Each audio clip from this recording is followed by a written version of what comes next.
Bienvenue dans le Café des écrivains. Aujourd'hui, j'ai l'immense plaisir et le bonheur de recevoir Anne Chicard qui a gentiment accepté de venir vous rencontrer. Bonjour Anne. Bonjour Coralie et puis bonjour à tous. Alors, comment tu vas? Ça va bien, écoute, hein, forcément, hein, on va parler d'écriture, de lecture, donc forcément ça va bien. Hein. Ok, très bien. Toi aussi, j'espère. Oui, je vais très bien. Merci, c'est gentil de demander. On va rentrer tout de suite dans le vif du sujet. Je voulais savoir si tu voulais devenir écrivaine quand tu étais petite. Ah oui, ouais, quand j'étais petite, je voulais devenir écrivaine. Alors, je voulais devenir comédienne écrivaine, tu vois. D'accord. Comédienne écrivaine, parce que comme si, tu sais, il y a un conditionnement de la société, comme si j'avais déjà intégré que écrivain, on peut le faire, mais en plus hein, d'un autre métier, comme si je l'avais déjà intégré, tu vois. Mais ouais, je voulais être écrivaine, comédienne écrivaine. D'accord. Sacré challenge. Qu'est-ce qui t'a donné envie d'écrire des livres? Alors, je pense que écrire des livres, l'envie, elle est complètement différente au cours de notre vie, selon notre âge et tout ça. Donc, tu Oui, vois, quand j'étais toute petite, ben, je voulais raconter des histoires qui finissent bien. oui, Après, à l'adolescence, c'est encore un autre trip. Et oui, puis, peut-être qu'à l'âge adulte, c'est plus l'envie d'écrire des choses qui nous plaisent vraiment, être plus authentique, des oui, choses qui parlent plus de, de ce qui nous semble le plus important dans notre vie, ou des oui. choses utiles. Donc là, tu vois, je trouve que l'envie, elle est différente. Je ne sais pas si c'est quelque chose que tu partages, toi. Est-ce que Oui. ton envie… Oui, je suis d'accord avec toi. Je suis d'accord dans le sens où la vie fait que on a des hauts et des bas et qu'à certains moments, surtout quand on est dans l'écriture, il y a des moments où on est très bien, donc on va écrire des choses extrêmement positives ou des histoires extrêmement romantiques. Et d'un autre côté, quand on a des drames dans notre vie, c'est là où en fait on va écrire des histoires beaucoup plus sombres. Moi, je sais que l'inspiration, je l'ai. euh, dans les parties les plus sombres de ma vie. Voilà, mais on n'est pas là pour moi. Hop là. Ok, intéressant. Voilà. Quel sujet tu commences à écrire et pourquoi? Euh, j'ai voilà, commencé. Là, je te parle pas de l'enfance ou de l'adolescence. On dirait plus. Je veux plus te parler à l'âge adulte. Plus parce que je me souviens, un bon prof. J'ai eu un bon prof de philo en terminale. Mmh. C'est vrai, souvent les profs de philo, ils sont assez bons en général. Ouais. Ils s'expriment bien en général. Et c'était un plaisir. Et du coup, c'est la philosophie qui m'a donné envie d'écrire. Les premiers écrits, c'était, tu sais, des contes philosophiques. D'accord. J'étais emportée, j'aimais ce qu'il nous avait fait lire, Le Léviathan de Thomas Hobbes. Mmh. On avait lu du Rousseau, on avait lu aussi Montesquieu. On avait lu, qu'est-ce qu'il y avait d'autre de Platon, voilà. Donc Oui. j'aimais toutes ces histoires et ça m'a donné envie. Ouais. Franchement, au début, c'était plus ça, les lectures en fait. D'accord, ok. Ah oui, donc c'est vraiment venu de tes lectures et notamment philosophiques. Ouais. Ah ouais, ouais. Vachement bien. Donc ouais, c'est vrai que moi je sais que la philosophie a été une révélation, de fait de se poser des questions, de toujours être curieux de la vie. J'avais lu Candide. Et Candide, il y a une phrase qui m'était restée, c'est il faut savoir cultiver son jardin.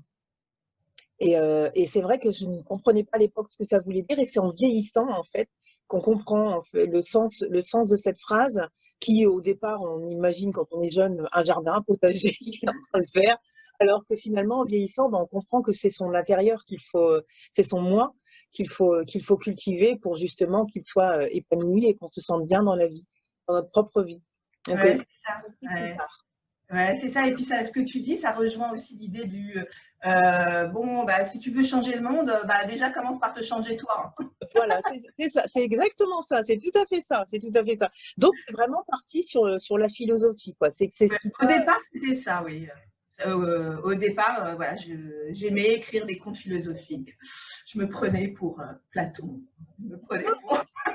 pas mal, c'est bien, parce que c'est vrai qu'à notre époque, donc on voit beaucoup de philosophes parler à la télé, bon, ils sortent des bouquins, je trouve, un peu trop sérieux finalement, et que bah, les contes philosophiques, ce que j'aimais, c'est que tu avais quand même ce petit côté un petit peu naïf, un petit peu rigolo, où justement ça donnait un peu plus de légèreté à la philosophie qui, à la base, doit être, bah, moi, si j'en m'en souviens, quelque chose d'assez assez léger. C'est une réflexion qui doit être assez, oui, oui, légère. Oui, je trouve que c'est le bon mot. Ça doit pas être quelque chose d'un peu trop terre à terre. Ouais, ouais, c'est ça. Et puis aussi, pas prout-prout, quoi. Voilà, c'est Voilà, voilà, voilà, exactement c'est ça. aussi important. Et je trouve qu'il y a une liberté d'expression et aussi, bien sûr, de l'imaginaire qu'on peut intégrer, mais tout en ayant une réflexion. Voilà. Voilà, donc c'est ce qui me plaît beaucoup dans les contes philosophiques. D'accord. C'est bien. Être écrivain pour toi, c'est un métier ou c'est une passion que tu souhaites faire partager avec tes lecteurs? Ben alors, effectivement, j'aimerais, si je pouvais vivre de ma plume, waouh! Je pense qu'on est J'adorerais, je prends. Effectivement, mais voilà, bien sûr, c'est une passion, effectivement, parce que voilà, j'ai un intérêt pour ça, j'ai un plaisir à écrire. Parfois, bien sûr, j'ai même un plaisir à me relire, ouais. au risque de paraître prétentieuse, mais parfois j'ai vraiment du plaisir à me relire, donc ça, c'est un plaisir. Et c'est ça aussi, les passions, tu ne vois pas le temps passer. Ça, c'est génial quand tu as des Ah passions, oui. Ah oui, oui, c'est le clair. temps passer. Donc, ah Ouais. oui, oui, oui, ça c'est sûr et certain. Donc, on est vraiment sur de la passion que tu as envie de partager avec les autres, quoi. C'est quelque chose qui te passionne beaucoup. Voilà, et peut-être effectivement des personnes qui vont se dire regarde, tout à l'heure, tu m'as parlé d'une citation, ça m'a tout de suite parlé, tu vois. Hop, hop. Oui, voilà, c'est ça. C'est ça, c'est ça. Donc, oui, mais c'est vrai on sent que cette passion que tu as pour l'écriture, elle transpire de toi. C'est quelque chose que tu as vraiment envie de faire partager et que tu partages, en fait. Que tu partages quand tu en parles. C'est quelque chose qu'on ressent beaucoup, beaucoup, beaucoup chez toi. Ah, merci, merci, c'est gentil. Je prends le compliment. Tu peux. Euh, As-tu d'autres passions que l'écriture? Oui, en gros, moi je m'intéresse un peu comme toi, hein, en fait. Hein. Je m'intéresse à toutes les sciences humaines, voilà. Donc, bien sûr, la philosophie, mais bien sûr, voilà, la psychologie, la sociologie, la criminologie, Hmm. mais aussi euh, à des croyances, aux croyances. Ça m'intéresse aussi les croyances.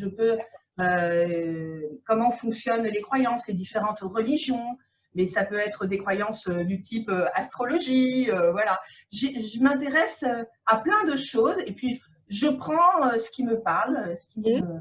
et je laisse de côté ce qui ne me parle absolument pas. Oui, oui, Voilà. oui, tout à fait, d'accord.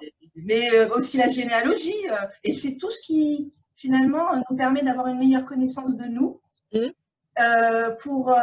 et une meilleure connaissance des autres et d'avoir une meilleure communication et une meilleure relation avec les autres. Voilà. D'accord. Oh, Mais je sais que, voilà, je sais que tu partages. oui, tout à fait, dans tous les domaines. C'est vrai que, non, non, mais tu as tout à fait raison. C'est quelque chose que je partage. La théologie a toujours été quelque chose qui m'a intéressée, mais dans le questionnement. Voilà, c'est pourquoi. Voilà, pourquoi, comment c'est arrivé. Ça, j'aime beaucoup l'histoire, donc c'est vrai que ben, remonter dans l'histoire, mais remonter dans l'histoire des êtres humains, comme tu disais, voilà, on est toujours en rapport avec l'être humain. C'est comment l'être humain en est arrivé pour être ce qu'il était avant, pour devenir ce qu'il est maintenant.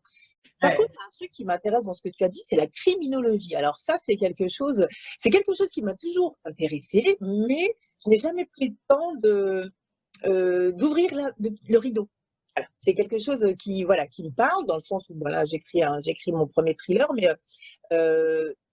j'ai jamais pris le temps, tu sais, d'aller là parce que j'ai l'impression de ne pas être à la hauteur. Donc, est-ce que tu pourrais m'en parler juste un tout petit mot de ça parce que ça, c'est quelque chose qui m'intéresse. Eh bien, justement, tout à l'heure, tu parlais de sociologie. En fait, la criminologie, c'est interdisciplinaire. En criminologie, tu as de la psychologie, hein, Oui. tu as de la sociologie de la déviance. Quels sont les comportements des délinquants, comment se comportent les délinquants, comment on sort de la délinquance. Hein. Ça, Ouais. effectivement, ça s'appelle la désistance en criminologie. Mais c'est D'accord. aussi l'histoire de la criminologie, hein, où on pensait avant, en mesurant des crânes, que les crânes des criminels étaient différents des autres. Donc Ah, là, ça s'appelle la d'accord. phrénologie. Donc il y a toute une histoire de la criminologie, bien sûr, de la psychologie, du droit aussi. Qu'est-ce Oui. qui fait que aujourd'hui, il y a plus aussi de délinquants parce que tout simplement, il y a beaucoup plus de choses interdites aussi, mathématiquement. Quand tu regardes le code pénal, peut-être d'il y a 30 ans, ben, il était peut-être comme ça, maintenant il est comme ça. Oui. Hein. Voilà, Les feuilles, elles sont toutes fines. exactement. Donc c'est super intéressant, voilà, c'est interdisciplinaire.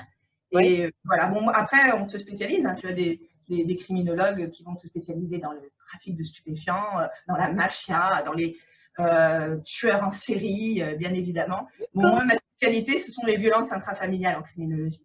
Ouais. D'accord. Bah, Voilà. Et les violences au travail et les violences scolaires. Voilà. d'accord. Ah oui, donc en fait, c'est un sacré, sacré chantier. C'est impressionnant. Mhm. Donc, Ouais, mais c'est passionnant, c'est très tu intéressant. m'impressionnes. Ouais. Tu m'impressionnes. Sincèrement. Pour en revenir à notre passion de l'écriture, pour toi, quels en sont les bons et les mauvais côtés? Alors, je ne sais pas si j'ai envie de parler des mauvais côtés, mais bon. Allez, des bons côtés. Les bons côtés, c'est la liberté. La liberté! Je fais ce que je veux, le temps que je veux, j'écris ce que je veux. Oui, Waouh! Aujourd'hui, c'est oui, important ça quand même. c'est Ça, c'est le important. bon côté. Personne pour t'interrompre. Mmh. Voilà, il n'y a pas un timing. Oui, Tu, tu dis ce que tu veux. Effectivement, donc ça, c'est le côté super de la liberté. Et puis se retrouver avec soi et puis aussi être. On s'aperçoit qu'on arrive à être étonné de nous-mêmes. Au départ, tu t'écris et tout. Bon, bof, c'est pas terrible, hop. Et puis d'un coup, tu sors un truc, tu dis, comment ça m'est venu ce truc-là? Donc, et oui, voilà. c'est étonné de toi-même et tu découvres encore plus tes ressources Mmh. personnelles. Et ça, j'adore.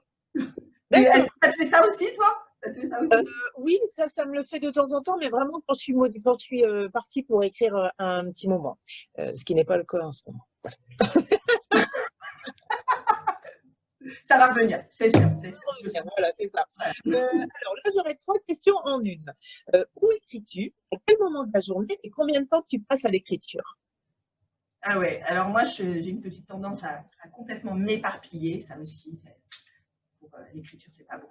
Mmh. Mais j'écris, par exemple, quand j'ai des idées, je vais écrire sur des petits bouts de papier, mais n'importe quoi, ça peut être le ticket de caisse, le dos du Ah ticket de oui? caisse, et je vais écrire quelque chose pour ne pas oublier. Et après, j'ai des tas de papier que je vais écrire peut-être sur un petit carnet. Et après, sur Ouais. mon ordinateur, je vais rajouter, voir où je peux incorporer ça parce que cette idée, elle m'a plu. Mmh mh. Et je vais la développer. Donc, et puis après, ça peut être aussi directement écrire sur l'ordinateur. Mais c'est quand j'en ai envie. Il n'y a pas, j'ai pas du tout la discipline qu'il faudrait avoir. Oui, Et voilà, c'est quand j'ai envie. Voilà. Mais en tout cas, les petits bouts de papier, ils sont présents au quotidien. d'accord, Il y OK, en a partout.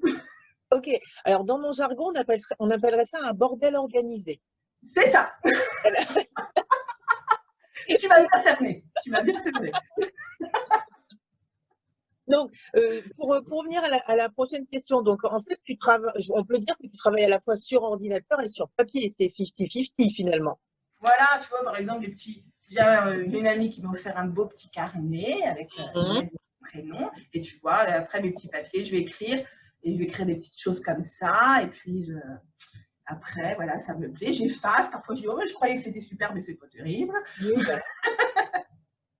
Et Oui, puis, c'est vrai. voilà, petit à petit. Et voilà, parce que c'est. Après, avant, pendant un temps, j'imagine peut-être que tu le faisais ou que d'autres personnes le faisaient. C'était aussi m'enregistrer directement quand j'avais des idées, nanana, pour ne pas oublier. Mais je trouve que ça casse le Oui. rythme. Bon, parlons de tes livres. Quel est le titre de ton premier livre et quand l'as-tu publié? Alors, je ne vais pas te parler de mon premier livre parce que c'est un livre qui est en cours de réédition. Donc, D'accord? comme il n'est pas encore disponible, je n'ai pas envie spécialement d'en parler. Je vais peut-être te parler du livre voilà, que j'aime bien. J'ai peur pour Ouais. ma maman. Voilà. Il a été publié une première fois en 2015 et là, il y a une réédition, une très belle réédition chez Nombre 7 avec C'est les vrai qu'elle couvertures. est très Voilà. jolie.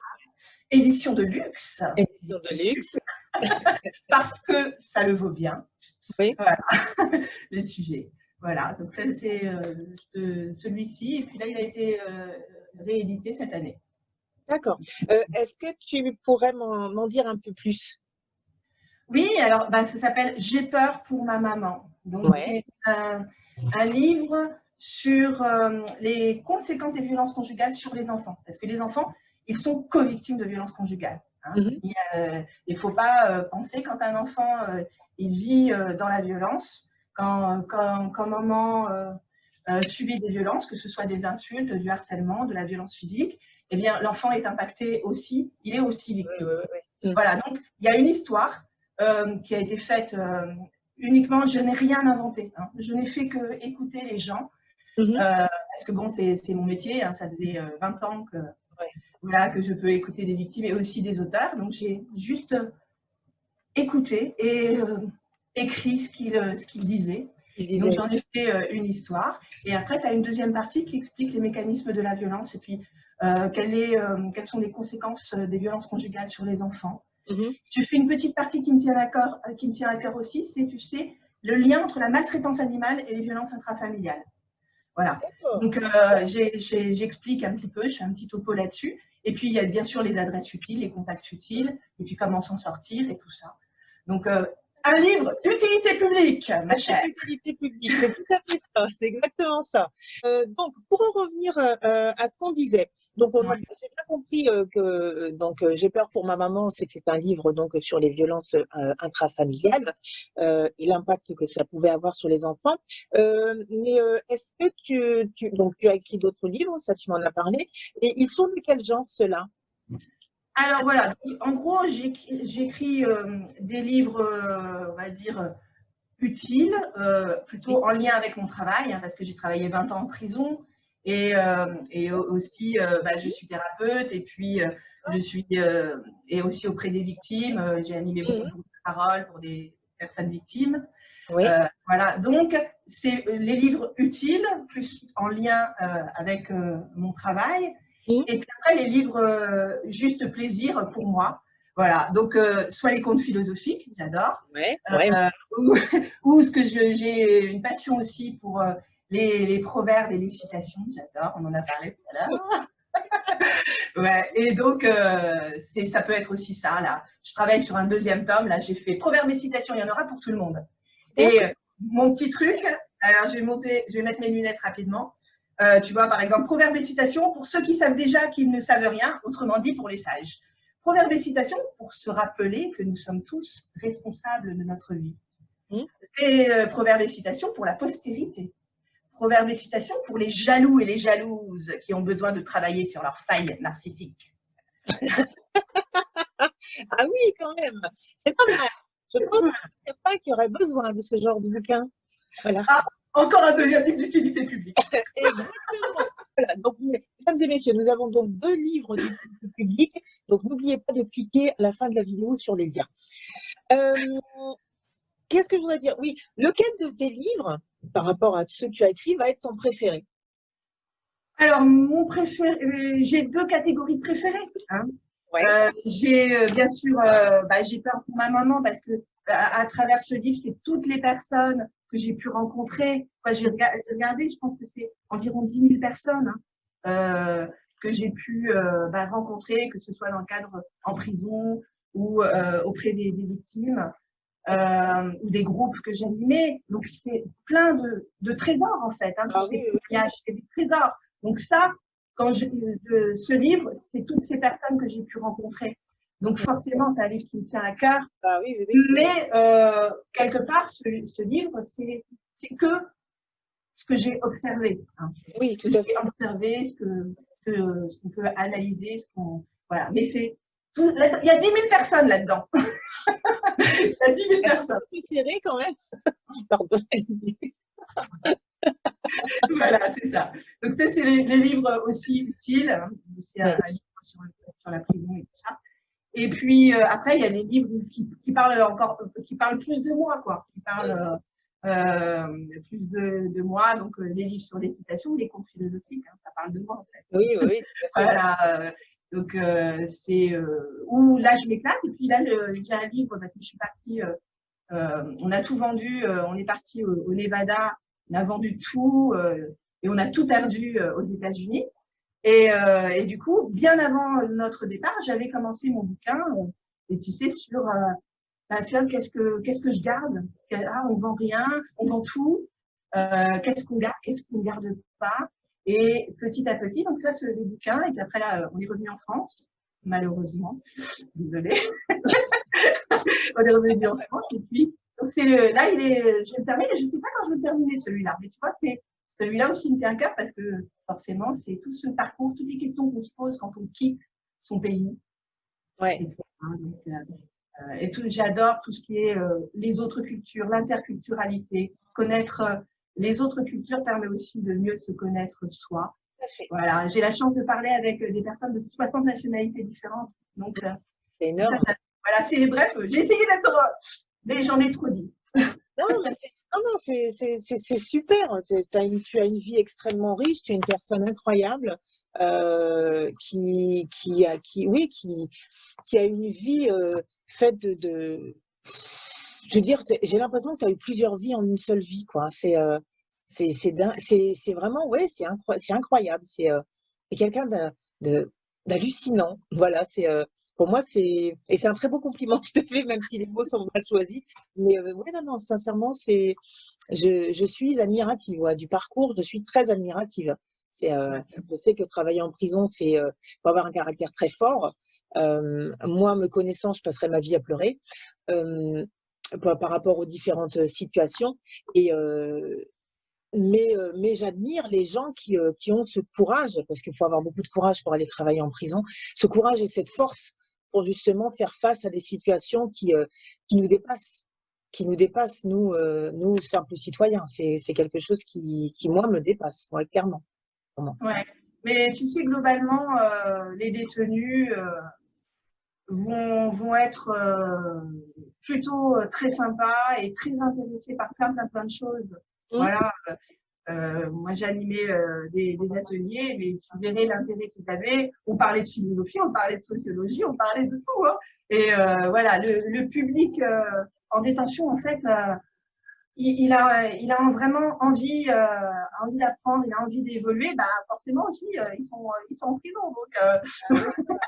Donc, c'est une ouverture aussi sur le monde, c'est une ouverture sur plein de choses. Et en fait, le public des détenus, des personnes détenues, c'est un public très, très agréable.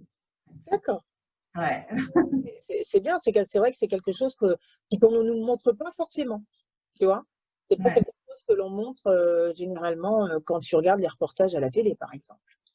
Oui, tout à fait. Et puis, qui nous font grandir. De toute façon, toutes les rencontres nous font grandir. Oui, ça on est tout à fait d'accord. Même les cons nous font grandir. Oui, oui, oui, oui, oui, oui. Ça, c'est il nous faut bien grandir, hein, il n'y a pas photo. Concernant le livre que tu es en train d'écrire, j'aimerais savoir où tu trouves ton inspiration.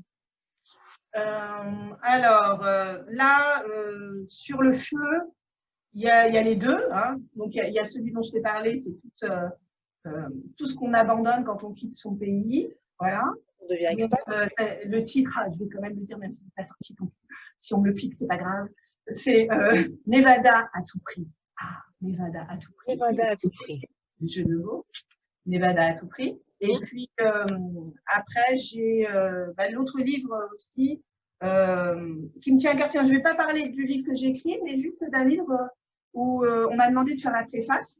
Et c'est un livre qui va sortir, qui s'appelle Je suis là. Et c'est que des femmes qui ont été victimes de violences conjugales et qui livrent leur témoignage. Et elles m'ont fait l'honneur, la personne, la psychologue qui anime le groupe de parole, m'a demandé de faire la préface. Mhm. Donc, Kira Gerdan, qui est une de partage chez Provence, m'a demandé de faire un préface et les femmes m'ont demandé si je pouvais aussi faire la préface. Très, très, Ah, très motivée. Donc, c'est ce livre-là dont je suis super contente, même si bien sûr, ce n'est pas moi qui l'écris, mais j'ai envie que ce livre soit lu parce que c'est des témoignages bouleversants. Puis voilà, c'est pas les professionnels qui parlent, c'est les personnes qui parlent directement. d'accord. Oui, oui, mais c'est pas plus mal d'avoir toujours des témoignages des personnes qui sont, comment je pourrais dire, en première ligne. C'est, excuse-moi pour l'expression, mais je pense que c'est ce qui est le plus important. Beaucoup de gens se posent des questions, disent toujours oui, mais pourquoi elle est restée, mais pourquoi ceci, pourquoi cela. Mais en fait, ils sont pas à la place des gens. Les professionnels sont pas capables de répondre à ça. C'est vraiment les personnes qui sont en première ligne qui sont capables de dire pourquoi. Pourquoi elles Ouais, sont restées, pourquoi elles ont fait ça, pourquoi. Et quand elles ont le courage enfin et qu'elles ont laissé pas mal de temps derrière elles pour se reconstruire, c'est à ce moment-là qu'elles peuvent expliquer le pourquoi du comment. Et si elles en ont envie, c'est toujours pareil. C'est si elles en ont envie. J'en connais autour de moi et donc j'en ai connu, pardon, autour de moi. Et c'est au moment où elles étaient prêtes bien qu'elles sûr. ont pu expliquer le pourquoi. Tout à fait, tout à fait. Et puis là, c'est dire ce que je choisis de dire sans Voilà. être coupé, sans quand on porte plainte, hop, il y a le timing, on est pressé, il y a des questions, on ne Ouais. peut pas vraiment dire ce qu'on a envie de dire. Et voilà. Donc là, au moins, c'est ce qu'elles ont choisi de dire et ce qu'elles ont choisi de donner. Donc, un livre, bravo mesdames, et je suis fière de vous avoir connues. Euh, donc bon, là c'est vrai que donc par rapport aux proverbes et citations donc j'ai peur pour ma maman. Tu n'improvises pas au fil de l'histoire. En fait, pas improviser, mais on va dire, on est vraiment sur une ligne droite. C'est-à-dire que tu sais où tu vas démarrer, jusqu'où tu vas finir. Pour le livre comme J'ai peur pour ma maman, oui, parce qu'il y a toute une logique. C'est aussi montrer les mécanismes de la violence, hein, Mm. comment ça se passe, effectivement. Donc, je sais où je vais. Mais par exemple, sur le livre sur le Nevada, Ouais. je sais Ah, pas comment ça va se finir encore. Hein. ouais. Voilà. Voilà. Et là, c'est plus un livre où j'écris comme je parle. Donc, aucune. Ah oui, donc là, tu es dans l'improvisation. Voilà, c'est ça. D'accord. Pas de filtre. Voilà, Liberté, j'écris voilà. ton nom. D'accord, t'as repris ton bordel organisé. Voilà, c'est ça. Elle va te rester cette expression. Tu le sais. Mais malheureusement, ça me correspond, c'est clair. Tu verrais mon bureau, là, on ne le voit pas, mais tu verrais mon bureau. Ben, c'est ça. Oui, Mais je sais où sont toutes les choses. exactement. Moi, c'est pareil. On ne touche pas à mon bureau. On le laisse tel quel. Et on ne voit rien à l'écran. Du tout. Je cache bien mon jeu. On va parler un peu de la publication. Comment t'es venue l'idée de te faire publier? En fait, au début, c'était juste parce que j'avais envie d'avoir un objet entre les mains. Voilà. Alors, D'accord. j'avais envie d'avoir l'objet livre Oui, entre oui, les je mains. vois ce que tu veux dire. Et donc, j'ai été au plus facile. Hein. J'ai pas été essayer de m'embêter à chercher des éditeurs et tout ça. J'ai regardé qu'est-ce qui était plus rapide, comme un petit enfant qui a envie d'avoir son jouet. Ouais, Et le plus rapide, c'était de passer par une imprimée, tout simplement. ouais. donc, donc j'ai, avec bien sûr les défauts que ça pouvait comporter, parce que l'imprimeur, il imprime ce que tu as fait. Hein. Voilà, c'est Ouais. tout. Oui, oui, tout à fait. C'était pas très jojo parce que la mise en page et tout ça, bah, c'était moi, donc c'était Ouais. pas, je suis pas du tout au contrôle de ça. Mais j'étais contente, j'ai fait imprimer une centaine de bouquins, bah, Mhm. j'ai réussi aussi à vendre comme ça.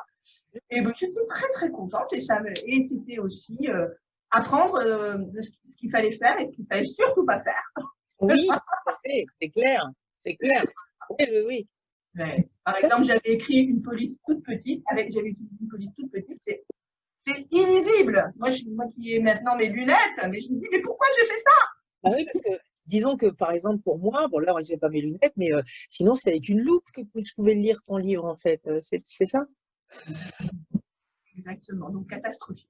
Mais grâce à ça, bah, je sais qu'il ne faut pas faire. Hein, ça. Il ne faut pas faire, oui, ça Il c'est faut pas faire. ça. Oui, c'est exactement ça. Est-ce que tu as trouvé ça facile d'être publié par la suite? Alors, je pense que être publié, c'est facile, mais être bien publié, c'est difficile. C'est la première à me faire la nuance. D'accord. Ouais. Oui, parce qu'aujourd'hui, tu n'as pas à faire de pub, hein, mais tu peux trouver plein d'endroits où tu publies facilement ton livre. Hein, Mhm. et pour 3 francs 6 sous, franchement. Hein. D'accord. C'est la réalité. Mais il n'y a pas ce travail de contrôle de l'éditeur. Voilà. S'il y a des fautes qui passent, et ben elles passent, c'est pas grave. Si la mise en page n'est pas terrible, si tu commences ton paragraphe n'importe où, bah c'est pas forcément contrôlé et tout ça. Mhm. Donc oui, être publié facile, mais être bien publié, c'est difficile. Voilà, bah, effectivement, avoir un beau travail comme ça avec une très belle couverture, bon, bah, là, c'est un travail d'éditeur. Hein. Voilà. Oui, oui, oui, tout à Je fait. suis incapable de le faire. Je suis incapable de le faire. Ouais, donc, Oui, oui, oui. Non, mais moi aussi, je suis tout à fait d'accord avec toi. C'est vrai que tu es la première à me faire la nuance et vraiment, elle est importante. C'est vrai qu'être publié, ça peut devenir très facile à notre époque, mais être bien publié, oui, tu as raison. C'est vrai que c'est plus compliqué. C'est plus compliqué. Pour éviter les déceptions, c'est vrai que c'est plus compliqué. Belle nuance, merci. Merci de cette nuance. Qu'est-ce que tu as ressenti quand ton premier livre a été publié? Ou plutôt, j'ai peur pour ma maman, parce que je sais qu'il te tient énormément à cœur, celui-là. oui, effectivement, voilà, comme tu dis, hein, la première fois, comme c'était de l'imprimerie fait par moi-même, il y avait le contentement, mais la grosse déception aussi. C'est pas bien présenté.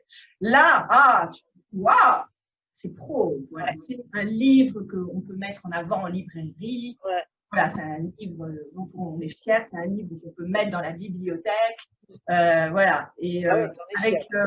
avec aussi, j'aime beaucoup une amie illustratrice qui est éducatrice de jeunes enfants. Tu vois, elle m'a fait des dessins gracieusement, tu vois, et donc Ah, c'est super. trop fière de tout Ouais. ce qu'elle a fait. J'ai même la maman d'une petite fille de 4 ans qui a dit, c'est incroyable, ma fille a lu les illustrations et Ouais. elle a compris toute l'histoire alors que bien sûr elle ne sait pas lire. Ouais. D'accord. C'est Ah, c'est génial. Génial. Ah oui, oui, oui, oui, c'est clair. Ah, donc, tu es bien entouré. Justement, qu'est-ce que pense ton entourage de tes livres? Est-ce qu'ils te soutiennent dans ce que tu fais, dans ta passion? Oui, bah, ils vont faire un peu de publicité en général. Ah ouais, moi aussi ma fille, elle a écrit un livre et tout ça. Et souvent, bah, je les utilise, je les sollicite aussi pour un travail de relecture. Hein. Par exemple, ma fille lui demande ce qu'elle en pense, si elle voit des erreurs et tout. Et puis, je demande souvent à beaucoup de monde de relire. J'aime leur retour, qu'ils soient critiques, positivement ou négativement, parce que même quand ils me font des critiques négatives, ça me fait quand même. Je me dis, tiens, ça m'oblige à me poser la question. Tiens, Ouais. est-ce que je vais confirmer ce texte ou pas? Donc, oui, là-dessus, moi, je les inclus, en fait, ils n'ont pas le choix. Hein, je leur demande leur avis.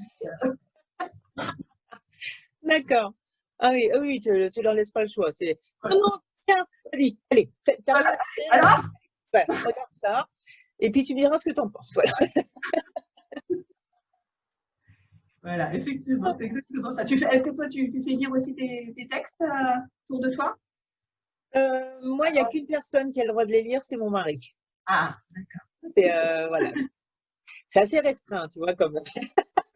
Oui, voilà, c'est lui qui a le seul droit de lire ce que j'écris. Et puis quand il a dit que voilà, c'est bien, c'est voilà, après, en deuxième, c'est ma meilleure amie. Voilà. Mais ça s'arrête là. voilà. Des personnes de confiance et voilà. Oui. On sait que la critique sera constructive. Voilà, exactement. Je sais qu'ils n'auront aucun problème à me dire là ça va pas, non, là ce que tu as écrit, c'est pas cohérent, ça, j'aime pas du tout.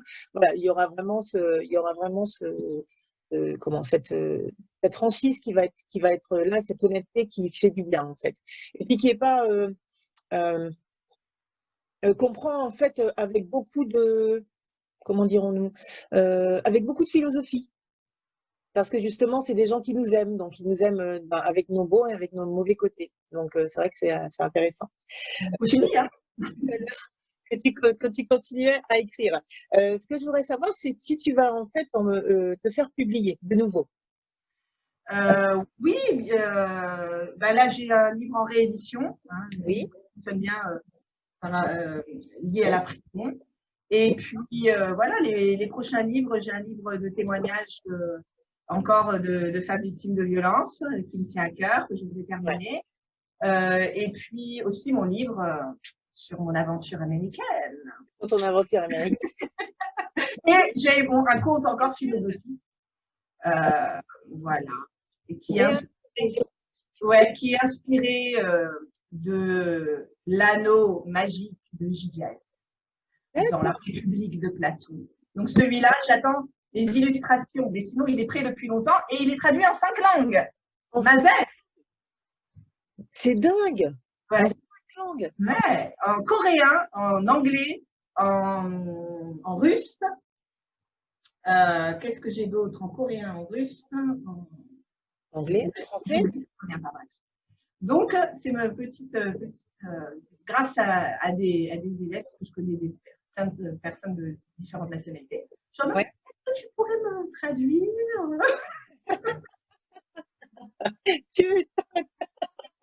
C'est vrai que c'est plus facile. Hein.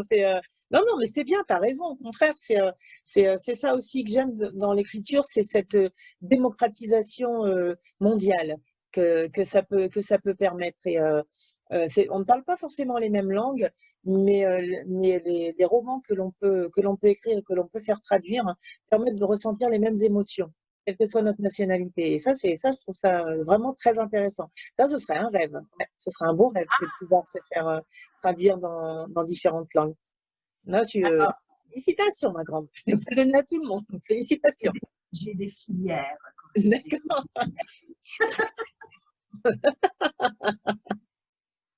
Bon, ma chère Anne, on va arriver à la fin de cette jolie rencontre. J'ai passé un moment incroyable. Je voulais savoir si tu avais un dernier mot à dire à nos lecteurs. Oui, dernier mot que j'ai envie de dire, c'est écrivez, écrivez. Parce que c'est vraiment un espace de liberté. Tu vois, il y a encore, on va reparler d'une citation, mais Jules Renard disait, écrire, c'est une façon de s'exprimer, de parler en substance sans être interrompu. Et oui, aujourd'hui, il n'y a plus de lieu où on peut s'exprimer sans être interrompu. Même quand tu as le privilège de passer à la télévision ou en radio. Ah, excusez-nous, hein, il y a la publicité. Hein, excusez-nous, hop. Voilà, on est toujours chronométré. Ouais. Et là, c'est un espace où tu peux ne pas être interrompu. Oui. C'est un luxe. Ah oui. Et personne te dit ah non, mais ça va pas, comment tu dis ça, nanana. Voilà, tu peux t'exprimer comme tu es, comme tu veux. Espace de liberté. Écrivez, chers amis, écrivez. Non, j'adore, sincèrement. Et merci pour ces derniers mots qui sont juste, oui, plein de, plein de liberté. Et ça fait du bien dans l'époque dans laquelle on vit de parler de liberté et de se dire qu'elle est à notre portée, qu'on a juste à la prendre par la main et à y aller. Merci infiniment, Anne, pour. Merci beaucoup, Coralie. J'ai passé un super moment avec toi. Voilà, c'était génial. Merci pour les citations. Je sens que. Oui, oui, on est très bien connectés. On est excellemment bien connectés. Oui, ça, je te le confirme. Voilà. Et puis, à très, très bientôt. Oui, à très très bientôt. Donc, chers lecteurs, j'espère que vous aurez autant apprécié que moi cette rencontre avec Anne Chicard. Je vous conseille très fortement d'aller cliquer sous les liens en dessous de la vidéo YouTube pour justement acquérir les livres d'Anne, qui je pense ne pourront que vous faire du bien, que ce soit au niveau de l'esprit ou que ce soit au niveau de votre propre individualité. Je vous souhaite à tous une très bonne journée ou une très bonne soirée selon l'heure à laquelle vous regarderez cette interview. À très bientôt. Au revoir, Anne. Au revoir, Coralie.